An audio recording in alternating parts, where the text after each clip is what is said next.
suis satisfait du visage qu'a donné l'équipe nationale hier, surtout en première mi-temps.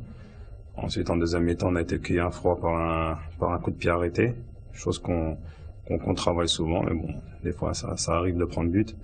Et voilà, moi, après je pense que non, surtout faut garder le positif d'hier. C'est cette première mi-temps où on s'est créé énormément d'occasions.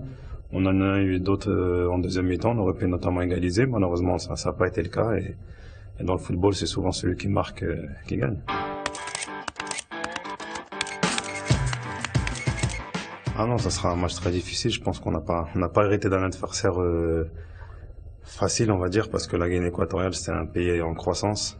Un pays, on a très bien vu lors des dernières Coupes d'Afrique organisées chez eux. Et une équipe qui a atteint les demi-finales, si je me rappelle bien.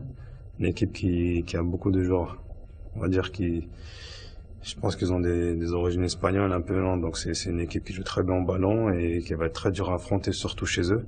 Donc il faudra faire un maximum pour pouvoir essayer de remporter ce match à domicile, essayer de marquer un maximum de buts. Bon, la victoire reste la chose la plus importante. Si ensuite il y a la victoire et le goal à virage qui peut suivre, parce que je pense qu'au match retour, ça sera vraiment très difficile d'aller s'imposer là-bas. Donc à nous de faire la différence dès le match aller, Inch'Allah. Non, c'est vrai que mon dernier match, ça remontait à la qualification contre la Libye. Ensuite, il y a eu la trêve, les vacances. Et du coup, ensuite, il y a eu la recherche d'un club, d'un projet qui pouvait on va dire, qui pouvait aller avec ce que je cherchais, quoi. J'ai cherché justement une équipe qui me permettait de rester dans le haut niveau pour rester compétitif et pour pouvoir, on va dire, rester, dans les plans du coach de l'équipe nationale. Donc, je pense que j'ai trouvé ce que je voulais. J'ai signé dans un grand club avec une très grande histoire qui est le Steaua Bucarest. Je suis très content de mes premières prestations avec le club, de mon retour avec l'équipe nationale, même si j'aurais aimé être là déjà lors du match de São Tomé, mais bon, vu que j'étais sans équipe, c'était un peu difficile. Aujourd'hui, je suis content. J'ai retrouvé le haut niveau et je suis content d'être là aussi avec tous mes collègues. Ah, parce que moi, pour moi, l'équipe nationale, ça signifie énormément. Ça fait maintenant 12 ans que j'évolue sous le couleur du Maroc. Toujours un honneur pour moi. Et à chaque fois que j'ai la possibilité de pouvoir venir, je le fais avec grande joie, avec honneur. Et voilà, le Maroc, c'est mon pays. Tant que je pourrais me donner même 1% de ma force pour cette équipe nationale, je le ferai. Bien sûr, à condition que je sois sélectionné. Pour le reste, j'essaie de m'entretenir le mieux possible pour pouvoir rester compétitif et aller le plus loin possible. Aujourd'hui, j'ai 32 ans, donc je pense que j'ai encore quelques années devant moi.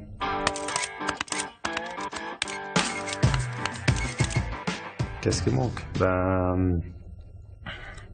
Déjà, avant tout, des fois, c'est un peu de chance, je vais pas vous le cacher, parce que j'ai joué pas mal de Coupes d'Afrique et je peux vous dire dès qu'on allait, on avait toujours l'équipe pour pouvoir aller jusqu'au bout.